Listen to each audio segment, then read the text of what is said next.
You are now about to hear. You don't understand. On the Block, about to hear. You don't understand. On the Block with Bryce. I ain't scared of you motherfuckers.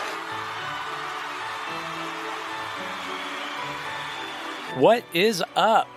Thank you so much for tuning in. This is On the Block with Bryce. I'm your host, Bryce Castle. We had a lot of people tell us that they dig the new format. We debuted the new format 2 weeks ago. A lot more stuff, a lot more variety, and people seem to love it. They tuned in, they listened, they hit us up, they told us they love the show. A little long, but that's okay. We've remedied that this week, and we are going to continue to do everything we can to put forth the best show possible for you. That is our goal. That is our mission. And as long as we keep giving your awesome feedback, we will continue to work at giving you the best show possible. On today's show, we have a wide variety of things to talk about, including why sports teams changing their name is so dumb. We traverse the fog on the topic of the new big tech censorship guidelines. Just what the hell is going on? We're going to try and find out. Also, if you didn't think Japanese tech innovations could get any stranger, they went ahead and upped the ante yet again. I'll tell you all about it. We go deep on the subject of reality and how the media has done more than their fair share to distort it. We might be in some serious trouble here, no joke. I attempt to restore your faith by talking about a man who is actually doing real work in the name of good. We discuss civil war and the freestyle, and tell Bill Gates to go fuck himself. All this and more coming up. Stuff and Things is next. We'll be right back in a minute. Glad to have you here. This is On the Block with Bryce. It all finally started making sense. All throughout my 20s, I fought in the MMA. And even though I was 6'3" and weighed 235 pounds, never could rank. I thought it might have something to do with league politics or on the account of my lazy approach to training. But I was wrong. It was only when I realized the truth that things finally started falling into place. I wasn't a lazy athlete, no. I was in the wrong league. Turns out, I've been living in the wrong body. Turns out, I'm really a woman. Never mind that I'm 6'3" and weigh 235 pounds. My spirit has been set free. And now I bask in the sweet aura of my virgining femininity, as well as just about every female MMA title you can hold. Hard to compete in a men's league when you were never a man to begin with. But here in the women's league, my beautiful, virgining femininity soars like so many of my punches into my 5'6", 127-pound opponents' faces. So far, I've ended 16 women's careers, permanently blinding 3 of them. But they should have trained harder. The deadliest woman in the octagon is the title I've earned, and it's a statement to all my fellow women. Don't let these chauvinistic men hold you back. You can do literally anything as a woman. This is Stuff and Things, where we give you 5 really fun, weird, bizarre, or interesting items, stories, gadgets, or places. First up today, flying cars. Apparently, this is a thing, and not only is it a thing, it's been a thing for a little while. I am looking at a page off of Wired.com talking about flying cars, the stories revolving around the history of them. It seems everyone is inventing their own flying car and trying to put it on the market. In fact, a few are on the market already.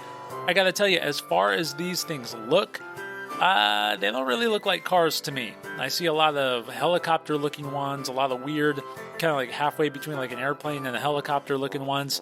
See a lot of gyrocopter-looking ones, but I don't see a whole lot of flying cars that actually look like cars. I'm not all that impressed until I see a flying DeLorean, like Back to the Future has been promising us for a long time now. We have long surpassed 2015, and I still don't have a flying DeLorean. So until that happens, I'm not sold. Up next, we have an interesting story out of Hawaii. Scientists who study volcanoes say that they may have discovered some crystals from a volcanic eruption from 1959 in Hawaii that will allow them to predict when the volcano might go off next. According to scientists, these crystals leave behind traces of magma flow, much like if you've ever been to the Grand Canyon and you can see where the water once ran across it.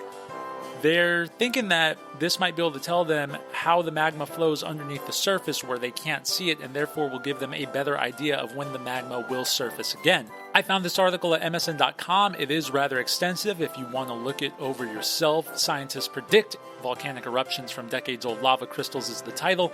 As far as predicting volcanic eruptions go, I think maybe just looking at the goddamn thing when all the black smoke is billowing out of it might be a good indicator that something's about to erupt, but that's just me.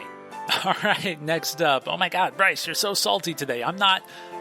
These are just the things that run through my mind on a day-to-day basis. Welcome to the Terror Dome that is Bryce's head. Anyhow, Japan is known for some really weird shit. They have vending machines that have used underwear in them.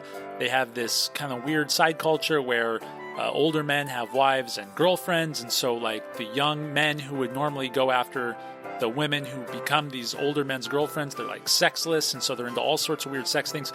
They've upped the ante again. A man has invented these masks that look hyper realistic. So what he's done is he's taken people's faces and he's turned them into full-fledged masks that you can wear over your face, and you basically wear someone else's face over your own. Leatherface, eat your heart out. This is really weird looking. Again, go to MSN.com and type in wearing someone else's face, and you're going to see that these masks look incredibly lifelike. It has a nose, lips, facial hair, eyebrows, even kind of like this weird dead look in their eyes. If you have 950 American, you could head to Tokyo and buy one of these freaky fucking things and permanently scar your children for life. Just when you thought Japan couldn't get any weirder with a lot of their shit, there you go. So we're going to spend a little more time on this next point. Bill Gates was interviewed recently by CNN's Jake Tapper about when he thinks we should be allowed to go back to normal life amidst COVID and the vaccine and whatnot. Check out this clip I'm about to play for you now. Just so you know, I did doctor this clip a little bit. I sliced out all the dead air, all the in-betweens, you know, when you're looking for words and you're like, I sliced all that out. I cut away some of the other points he was making when Bill Gates was like branching off of the topic. I cut all that out and just left you the cliff notes, just left you the main idea.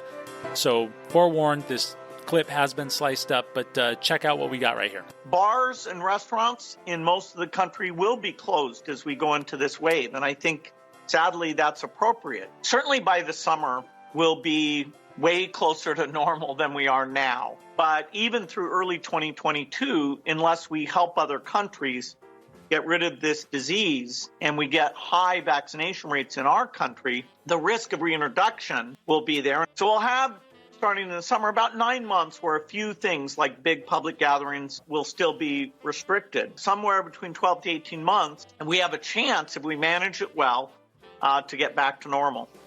Yeah, I just have one question for you there, Bill. Who the fuck are you? And who the fuck gave you the authority to tell people how they should run their lives and businesses moving forward the next 12 to 18 months? Nobody, right? Nobody? Did you? Bueller? Yeah, nobody. See, this is the problem with this country. Just because people have a lot of fame or money or are on TV a lot, all of a sudden they think they can tell people what the fuck to do. They really can't. Bill Gates has no authority. He's not in charge of any of this stuff. He's just some rich guy on TV. Now listen, I appreciate what he's done for this country. I appreciate the technological breakthroughs and advancements he's given us, but he has no authority to tell us what to do regarding anything in our lives, whether there be a pandemic or not. And the fact that CNN touts him as some sort of authority in this situation is just absolutely fucking ridiculous. However, par for the course for CNN. Look, it's like this.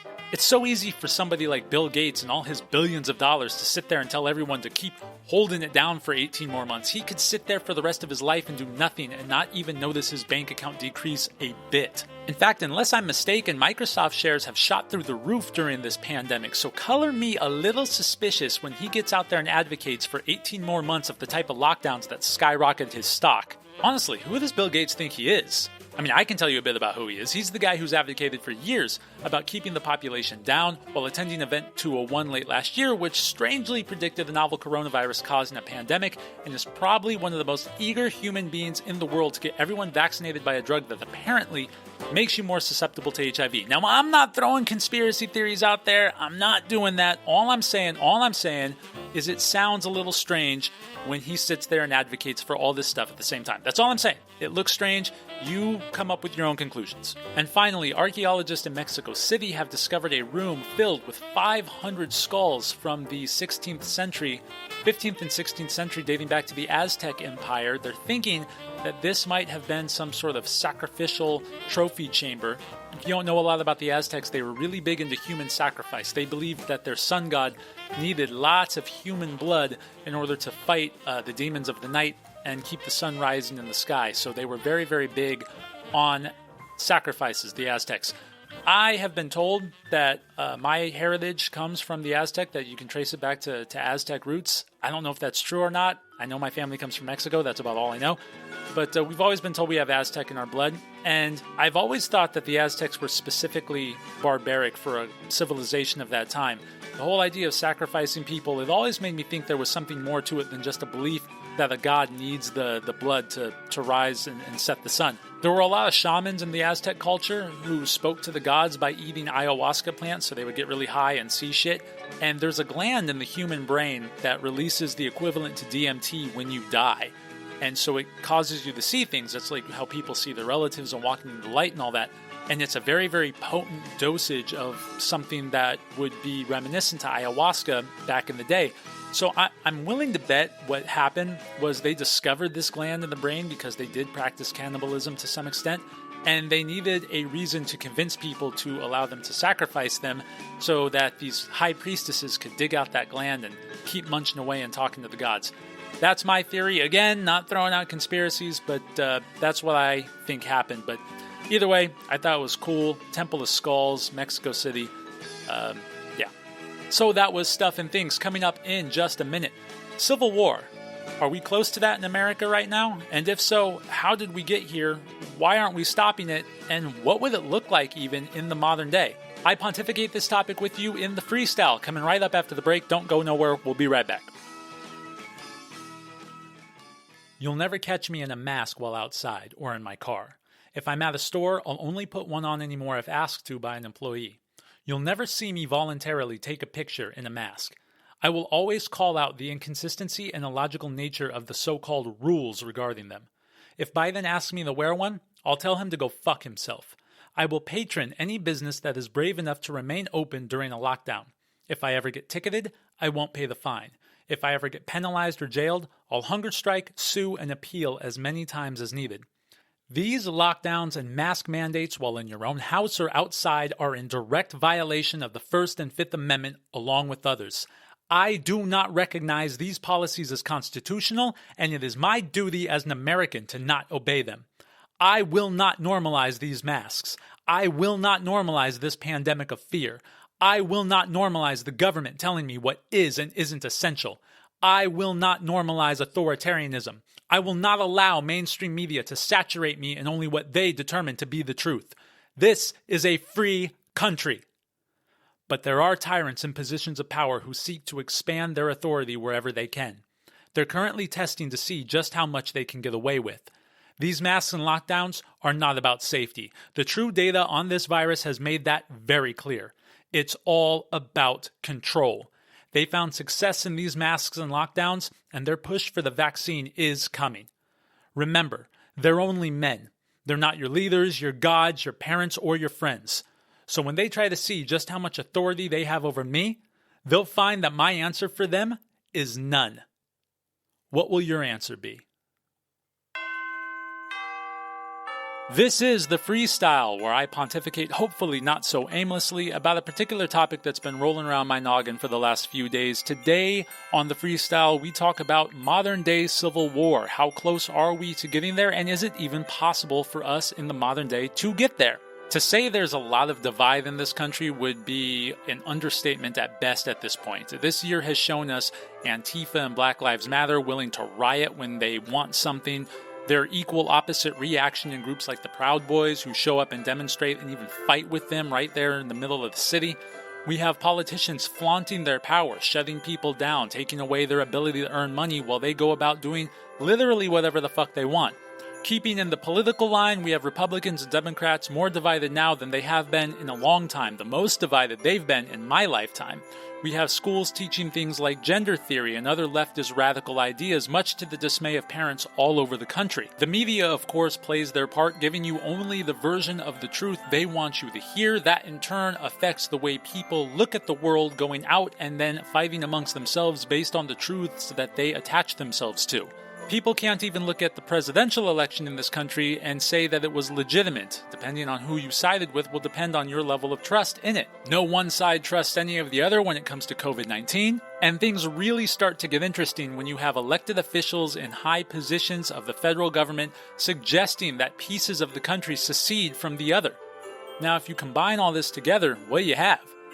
I really don't know. Maybe you do have a cold civil war on your hands. I say cold civil war because you're not seeing a lot of big military strategic movement of one group against another and vice versa. I think hot civil war is probably not going to happen, but you do have a lot of divided factions in this country who can't really make amends with the others. So what do? Where do you go? Now, as far as secession is concerned, I think it's a stupid idea.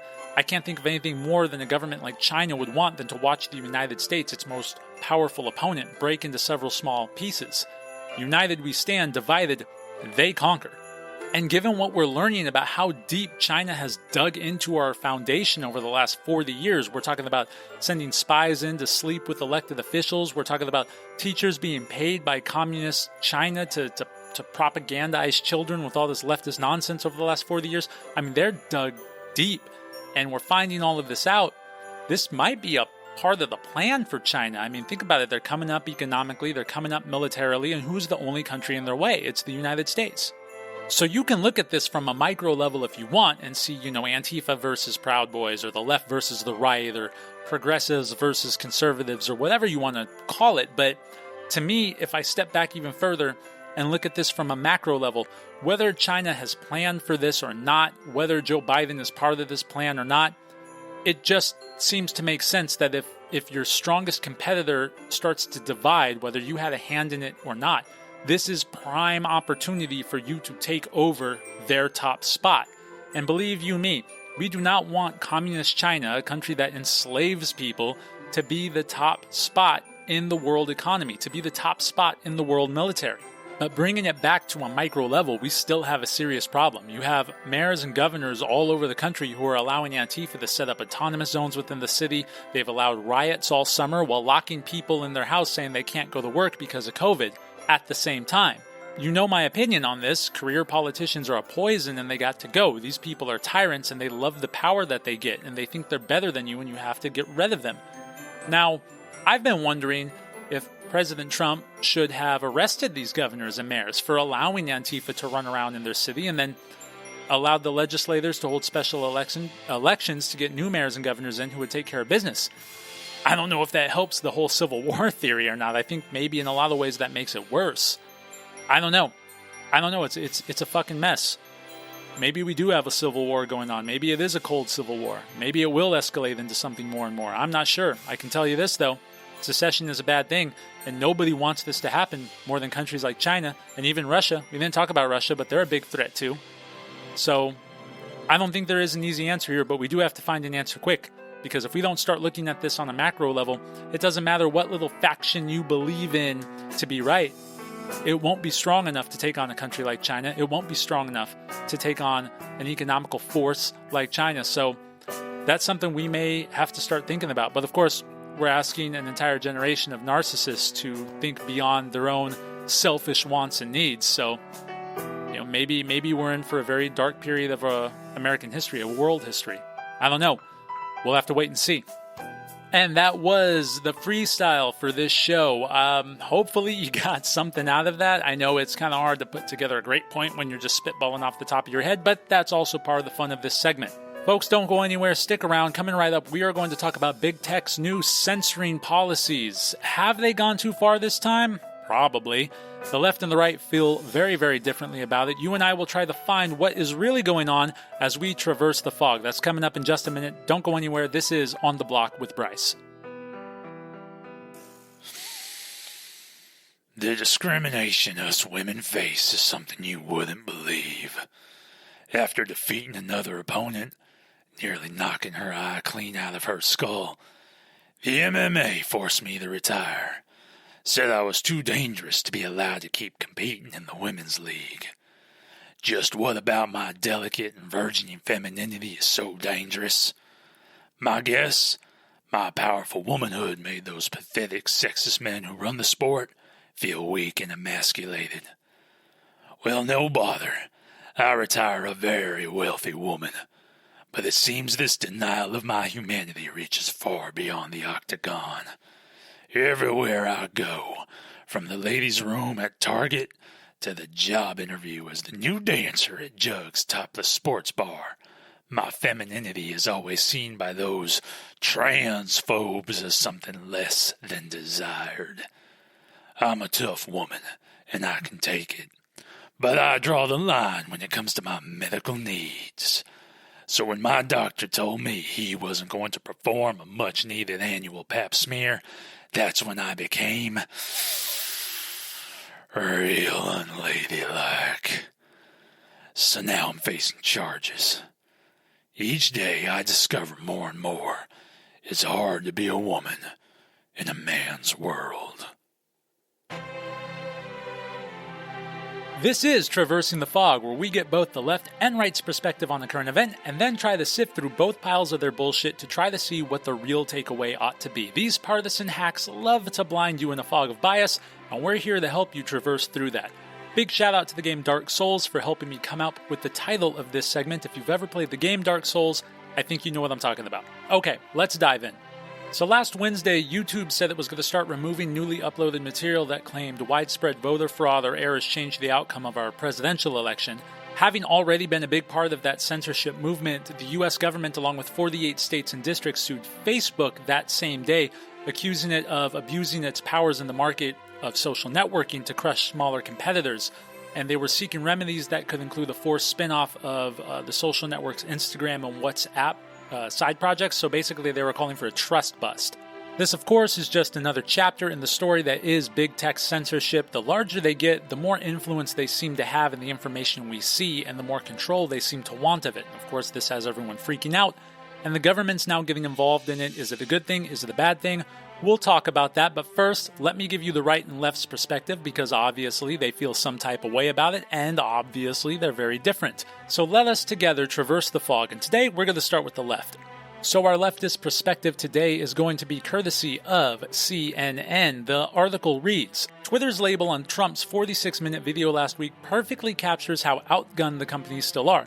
Trump didn't just make one claim about election fraud in the video. The speech contained a multitude of debunked allegations, baseless conspiracy mongering, and unproven complaints.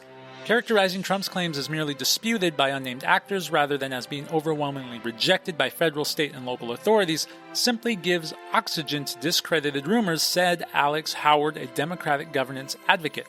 Going forward, Howard said, the company should consider placing repeat misinformation peddlers in a kind of informational quarantine where their posts would be previewed for policy violations before appearing on social media, not after. Tech platforms should also display trustworthiness indicators on verified users' profiles based on their track record of spreading misinformation, Howard added.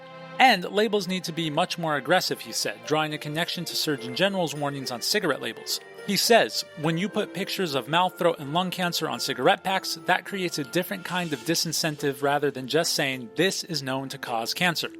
This article is brought to you by CNN. The author is Brian Fung. So that was the left's take on this topic. CNN taking a back seat, not giving their own opinion, but rather sharing the opinion of somebody who was a Democratic governance advocate. We're going to go to an opinion piece on the right now. This is written by Ed Morrissey from Hot Air, and it reads, what I find impossible to grasp is how YouTube and its Alphabet Google parent fail to comprehend the scope and size of the backfires this will create. The tech giant wants to rebuke conspiracy theories by surpassing all arguments that don't agree with their own bias. That's like trying to put out a grease fire with water, or perhaps more accurately, putting out a grease fire with gasoline. Nothing promotes conspiracy thinking more than preemptive speech regulation. The response will be, what are they afraid of? And then the response will be to just go elsewhere to post the content. Morrissey continues, the best remedy for bad speech is more speech, not speech codes, deplatforming, and quasi-censorship.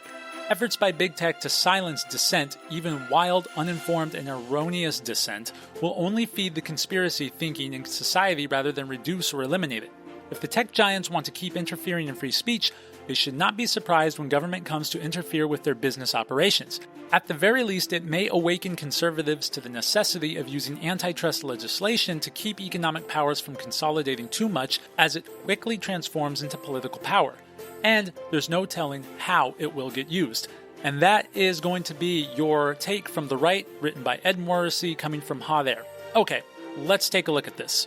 So it seems both sides are calling for government interference, except in two very different ways. The right wants to use Teddy Roosevelt-style trust busting in order to make sure these companies don't grow too big and therefore censor too heavily, whereas the left is looking to use government interference to encourage social media platforms to censor people more based on what they find to be misinformation. Now, of course, it's no surprise to me personally that the left is trying to use this as an opportunity to put more government interference in what social media does as far as censorship goes and get them to censor people more. Surgeon General's warnings on people who spread quote-unquote misinformation. Here's the thing about the word misinformation. You really have to ask people what they mean when they say misinformation. Are you talking about people who are deliberately lying to get you to think a certain way based on those lies? Or are you talking about people who are giving you their opinion or giving you an alternative perspective that you happen to not like? There is a big difference. And usually when it comes to people on the left, the answer is the latter and hardly ever the former. And this is where I start to agree with the right, or at least this article on the right that says the answer to bad speech is not censorship, but simply more speech. This much is true. This much is a very American principle. If someone has a bad idea, don't silence them. Simply drown out their bad idea with a better idea, with a good idea, with a positive idea. That by itself will kill the idea. You don't need to suppress it. It will naturally go away. But does that mean it's time for Teddy Roosevelt-style trust busting? I'm not so sure. I'm convinced that Facebook and Google are all that monopolistic. And here's why. Sites like Rumble, which is an alternative for YouTube, and sites like Parler, which is an alternative to Twitter, they are on the rise. People are going to these sites. They are becoming more popular. Competition is naturally starting to spring up. If you start setting the precedent that you are trust-busting companies simply just because they are bigger than the rest of them, whether or not they have a monopolistic hold on the market, you set that precedence and then other people can use it against other companies they don't like simply because they're too big. Remember what I've said before, a government big enough to give you everything you want is also big enough to take away everything you have. Just because you like or may like the idea that Facebook is getting broken up doesn't mean you'll like it the next time some other guy is in a position of power to break up a company you do like just because they think they're too big. Again, it's all about defining terms. I asked somebody to define what it means to spread misinformation. I'm now going to ask you, define what it means to be a monopoly. Because as I understand, a monopoly is where you literally own every aspect of that particular product. It's all yours. J.P. Morgan style, John Carnegie style, circa 1901. That's not what we have here with Facebook and Twitter. It may seem that way, but it's not that way.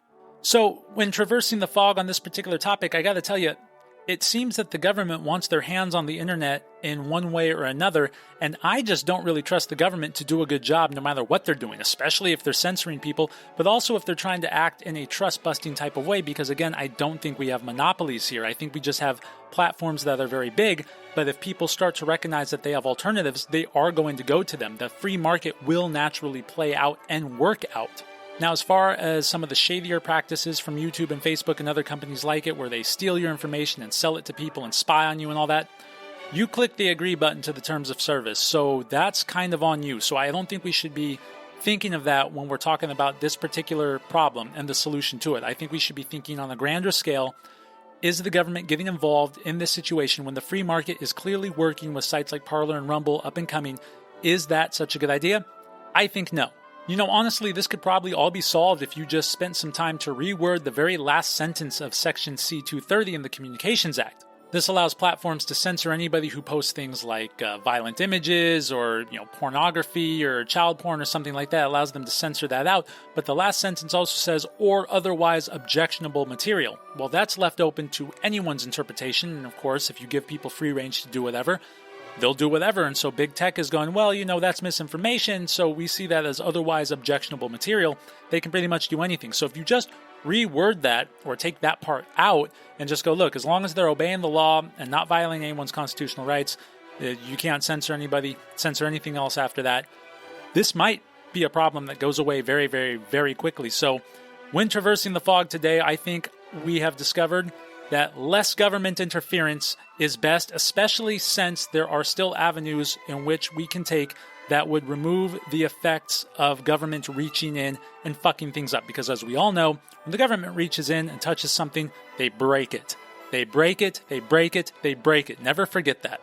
And that was Traversing the Fog. Hopefully we helped you navigate through a subject that really shouldn't be about left or right, but really just common sense. That's what we do here on Traverse the Fog.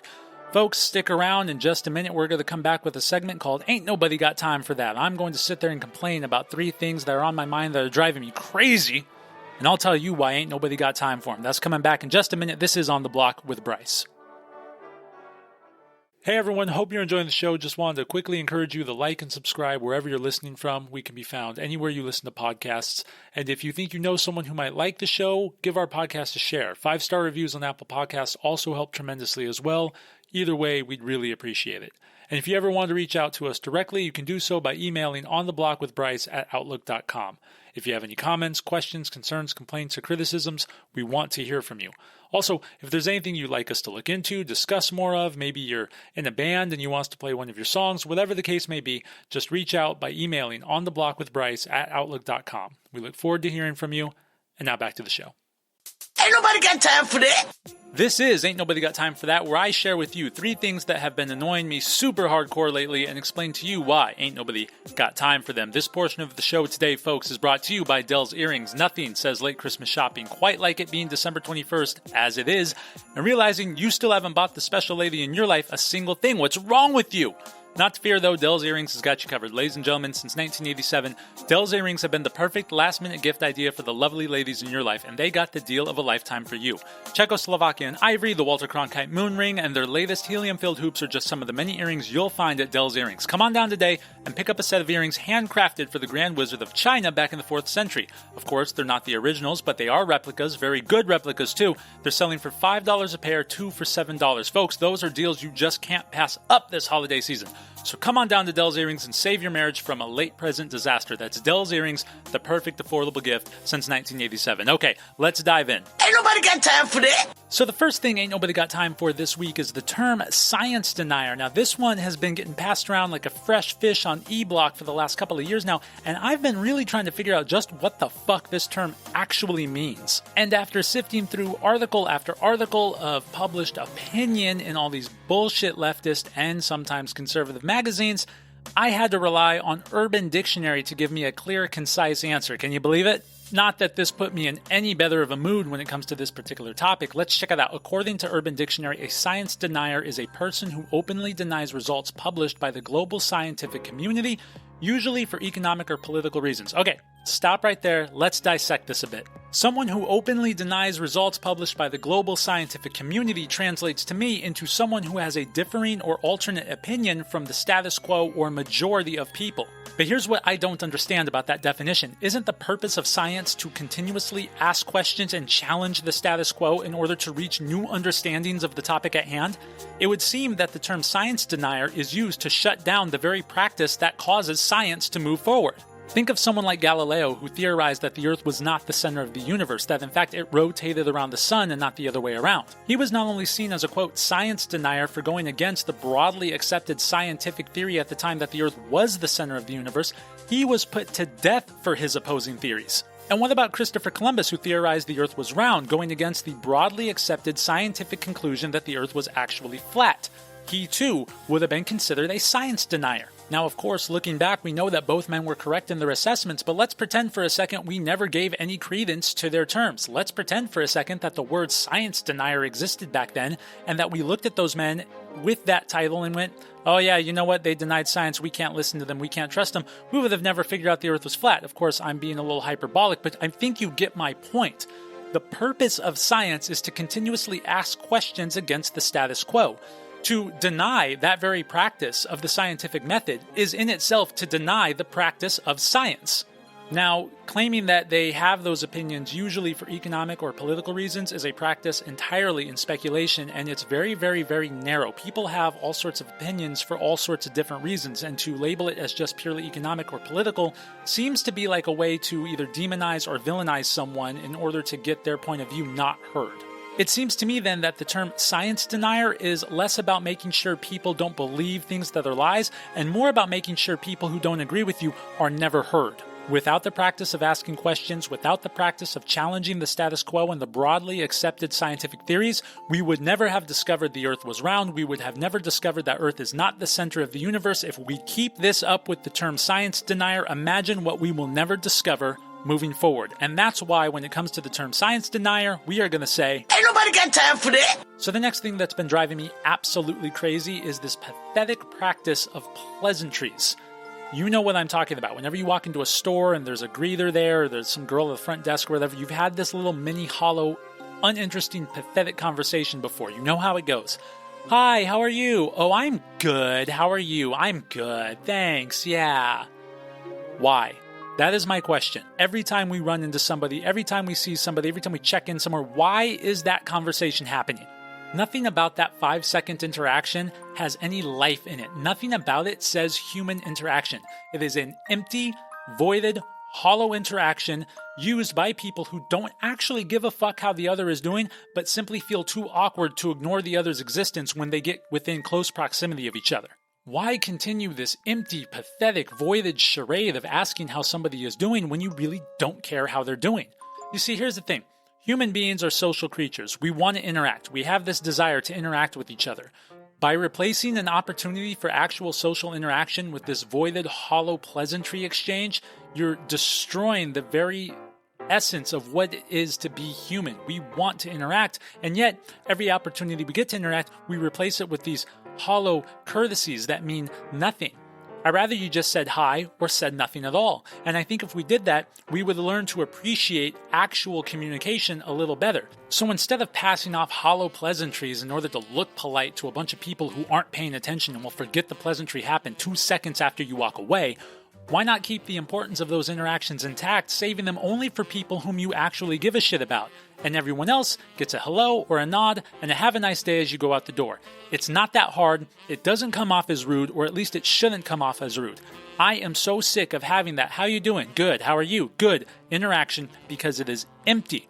Robots have more feeling in the way they communicate than two human beings having that conversation. So when it comes to these stupid, lame, fucking just ridiculous, empty, hollow, meaningless pleasantries between two people who don't actually give a fuck about each other, we say, Ain't nobody got time for that.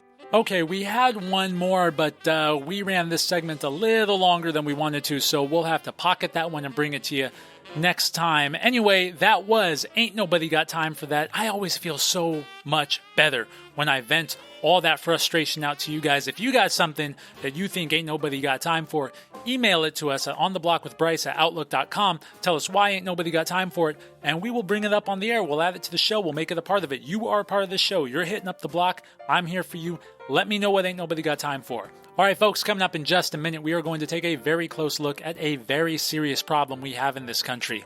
Strap on your philosophy caps. We are going to go deep. That's coming at you in just a minute. This is On the Block with Bryce. So if you've been listening to the show since or near the start of it, then you know I've been promising a series on the Bill of Rights forever at this point. It's been asked about and asked for quite a while now, and I can finally say for certainty that the series will begin next show. This new format has allowed for us to put forth the series in a way that not only blends into the program as it currently is, but also delivers it in short and digestible segments that will spread out over time. Next show, be on the lookout for the beginning of the series where we discuss exactly what the Bill of Rights is and how and why it came to be. We're very excited to finally start delivering on a piece of American ethos so vital to our very near future and existence that not knowing about it is no longer an option. We're here to help you with that, and we can't wait. Hey everyone, unfortunately this section of the show is actually not going to be featured on today's podcast. We had it all set up and all written and we had a great topic ready to go, but some personal things came up throughout the week and I just didn't have the time to get it properly recorded and put together for the release of this particular show. We already ran the show a day late and I just didn't have any time to fit it in. So unfortunately, we're actually not going deep this week, but we will release the topic at hand because it was a really interesting one, and we do want to get it out there. But we'll release it on its own as some bonus content within the next couple of weeks. So really sorry about that. I'm bummed. Maybe you're bummed, but I'm definitely bummed out. And coming up after this next break, we're going to get into Restoring the Faith, and that segment is complete, and it's actually a really good one. So hopefully you enjoy that. Sorry again. And moving on.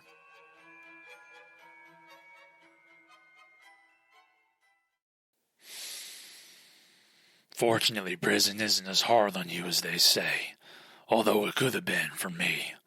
Could you believe they'd send this delicate woman to a men's prison on the account of my outside appearance? Thankfully, I live in the People's Republic of Soviet California, where they recognize me as the woman I am. Never mind my hair is short, I have a beard, and never actually took the hormone blockers. California did right and put me where I belong, in the women's penitentiary. I knew the game going in. I knew I had to stay tough and not let these hardened criminals take advantage of the delicate woman I am. So I used my MMA training, and I stood my ground. Wasn't long until I started running the yard. I finally have the respect I deserve as a woman in here, which means less of my fellow prisoners are being sent to the infirmary. And recently I've discovered yet another piece of myself, now begging, screaming to get out. After 6 weeks of communal prison showers, one thing is crystal clear. This delicate and blossoming woman is a lesbian. And all my cellmates on that block are starting to look mighty fine. And seeing as I am the biggest, baddest bitch on the block, I should have no problem breaking in girlfriends as I see fit. Turns out, not even in this prison can my beautiful, virgining, lesbian femininity be contained. And thanks to the People's Republic of Soviet California and other forward-thinking progressive states like it, it never will be.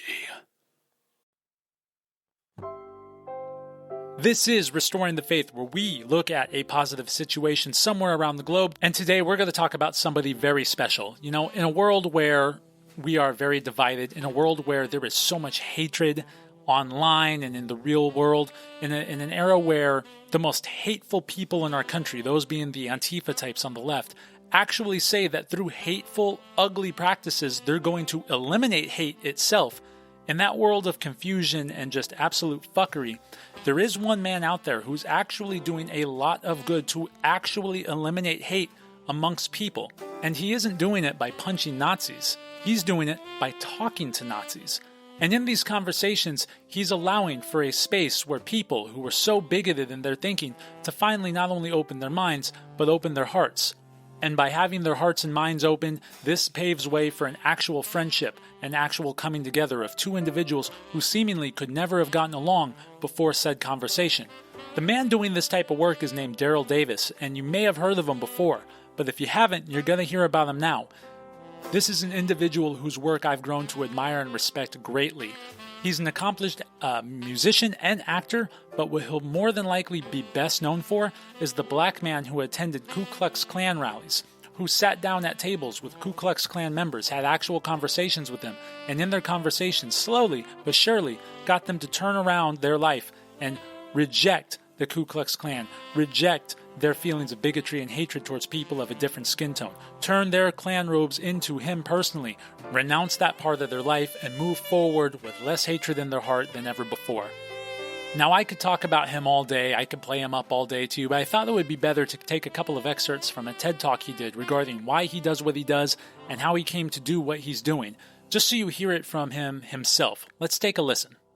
Who better to ask, how can you hate me when you don't even know me, than someone who would join an organization whose historical premise has been hating those who do not look like them and who do not believe as they believe. Mr. Kelly sat down, and the bodyguard stood at attention to his right.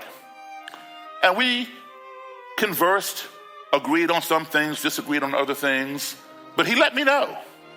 He let me know that I was not his equal. A little over an hour into this interview, there's kind of a strange noise in the room, kind of a, and we all jumped. I was looking right into Mr. Kelly's eyes. My eyes were saying to him, "What did you just do?" Well, Mr. Kelly's eyes had fixated upon mine, and his eyes were silently asking me the same question. Well, Mary, she realized what happened. She had filled the hotel room ice bucket with ice and put some cans of soda in there to get them cold, to be hospitable, and offer Mr. Kelly a beverage. The ice had melted, and the cans came cascading down the ice. And then it made that same noise. And we all began laughing at how ignorant we all had been. We carried on with this interview. No more incidents. I would invite Mr. Kelly to my home. He would come to my home. He'd bring his bodyguard. Bodyguard would sit on the couch next to him. After a couple years, he began coming down to my house by himself, a national leader in the Ku Klux Klan. And then he began inviting me to his house. Then he began inviting me to Klan rallies. They would give speeches. I would take more notes and try to absorb and try to understand, not that I'm believing in what they're preaching, but I'm trying to learn and understand what is the impetus for it. Respect is the key. Sitting down and talking, not necessarily agreeing, but respecting each other to air their points of view. Because of that respect and my willingness to listen and his willingness to listen to me, he ended up leaving the Klan, and there's his robe right there. I am a musician, not a psychologist or sociologist. If I can do that, anybody in here can do that. Take the time to sit down and talk with your adversaries. You will learn something, and they will learn something from you. When two enemies are talking, they're not fighting. They're talking. It's when the talking ceases that the ground becomes fertile for violence. So keep the conversation going. And there you have it, folks. There's the story of a man who's doing real work to put real bigotry towards a real end. If that doesn't restore your faith in humanity, I honestly don't know what the fuck will. You know, it's kind of funny, if a black guy can go to a Klan rally and get a bunch of Klan members to renounce their ideologies of white supremacy, it kind of makes you wonder, might we be able to do the same with our ideological adversaries on the far left right now? And I don't care if you're conservative, right-leaning, or liberal, people on the far left are your radical ideological enemies. I don't know. I don't mean to close this off with a pessimistic tone, considering the amazing work a guy like Daryl Davis is doing, but consider this. The Klan are who they are. Daryl Davis does what he does, and he gets the Klan to renounce their ideologies. People on the far left, like Antifa and Black Lives Matter, call the guy who is doing real positive work to affect change and peace, they're calling Daryl Davis a white supremacist. Maybe some people are too far gone, and maybe we have a serious problem if Antifa and BLM is even further far gone than somebody like white supremacists. Then again, maybe we're just not taking a big enough page out of Daryl Davis's book. I don't know. Maybe I'm not the right guy to preach this evangel, because I do think the left is lost. But then again, I could be wrong. Anyway, if you want to know more about Daryl Davis, he's got a whole website. Check him out. This has been Restoring the Faith. And that's going to do it for today's show, folks. Thank you so much for tuning in. I hope you had as much fun on the block with us as we did with you. We will be back on the air January 11th. We're taking a little bit of a holiday break. I know what you're thinking, but Bryce, you just announced the goddamn Bill of Rights series. Is it ever going to be here? The answer is yes. We're going to take a little holiday break from the air, but that doesn't mean we're not working behind the scenes. We're going to do a couple of things to kind of give the show a little more shine. We're going to do a couple of things to help the show really start to feel like a cohesive show. So we're going to take a little time off so that we can put it together and then bring it forward to you much better than it is even now. So be on the lookout for that. January 11th is when we will see you next. In the meantime, hope you have a wonderful Christmas. Hope you have a great New Year. We will catch you in 2021. See ya. Today's music comes to you courtesy of YouTube's playlist, The Complete List of Christmas Songs. On the Block with Bryce was recorded at Beer and Bourbon Studios, Maricopa County, Arizona, and is a Jerk Cat Entertainment production.